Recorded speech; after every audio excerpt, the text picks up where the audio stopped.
He ran to find Jesus. Not walked. Ran.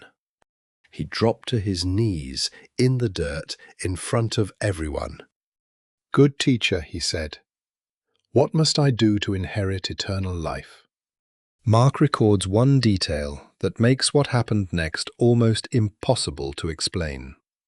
Jesus looked at him and loved him. A few minutes later, that same man turned around and walked away. And Jesus did not go after him. He just watched him go. Why would Jesus let someone he loved walk away? Matthew tells us he was young. Luke tells us he held some position of authority, a ruler.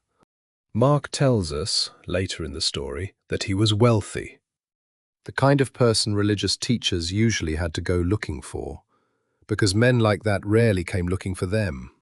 This one came running. Nobody sent him, he came on his own. And he knelt on his own.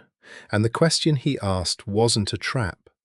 Jesus starts where any observant Jewish teacher would start: the commandments. Don't murder. Don't commit adultery. Don't steal. Don't bear false witness. Don't defraud. Honor your father and mother. Teacher, all these I have kept since I was a boy. He is not the Pharisee looking for a loophole, standing in front of the one person who might be able to tell him if it was enough. And then comes the sentence that changes how we're supposed to read everything that follows. Mark writes it in 6 words. Jesus looked at him and loved him. Not Jesus tested him, not Jesus saw through him. It comes from love, which is exactly what makes the next line so hard to sit with. One thing you lack, Jesus says. Go, sell everything you have and give to the poor.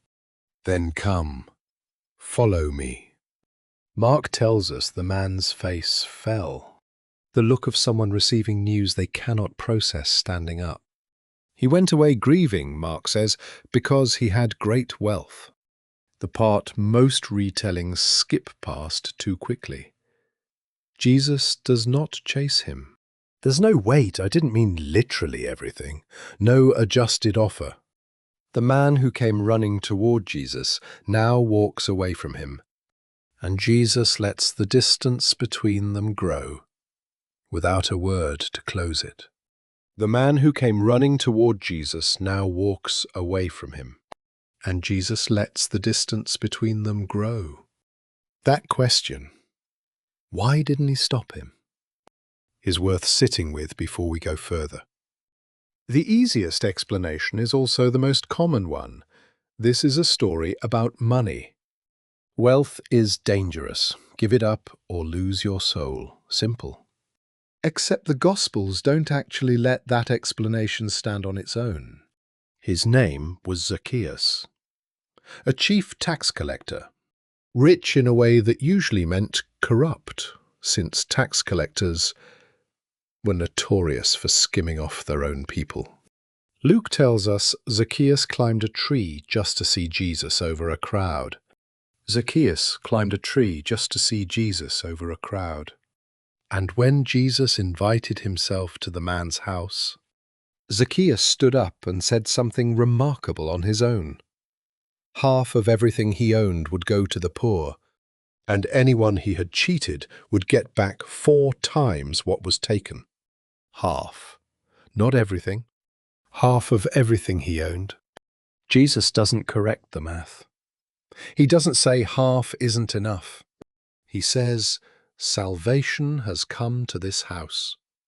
Salvation has come to this house. At the very least, Zacchaeus makes a simple formula harder to sustain.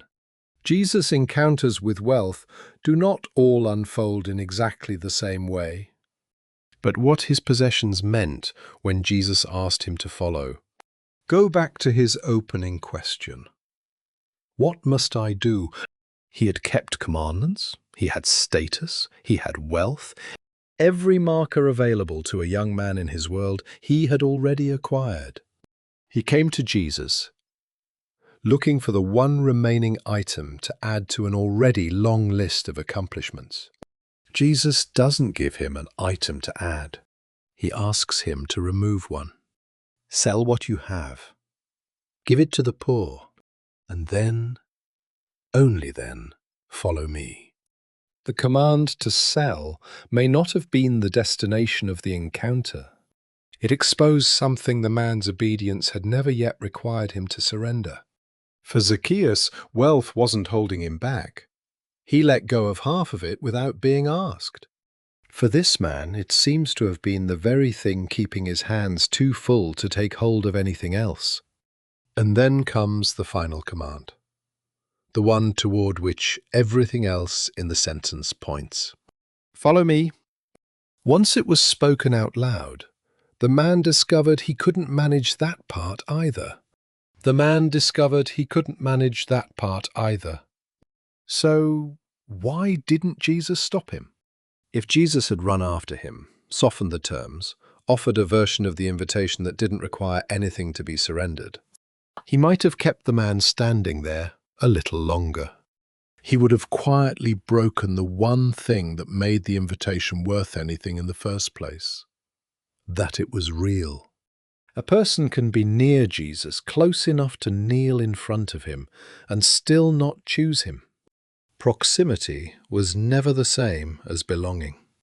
It states the truth, plainly, and then it lets the other person carry the weight of their own answer. Jesus loved him before the man said no. It didn't disappear once he responded badly. Right after the man leaves, Peter speaks up. "We have left everything to follow you." A contrast drawn on purpose. One man who couldn't leave what he owned, and 12 who apparently had. James and John ask Jesus for the best seats in his kingdom. The other 10 get indignant, not because the request was wrong, but because they wanted those seats too. They had left their nets. They hadn't yet left their ambition. Leaving what you own and surrendering everything are not quite the same thing. We don't know the rich man's name. Mark never gives it to us. We don't know where he went after he walked away. The Gospels don't follow him out of the frame. They leave him walking, getting smaller, until he's just part of the crowd again. Maybe that's why this story still feels unfinished, all these centuries later. Because the last words Jesus spoke to him weren't a verdict. They were an invitation. Follow me. And 2,000 years on, the Gospel still never tells us how he answered.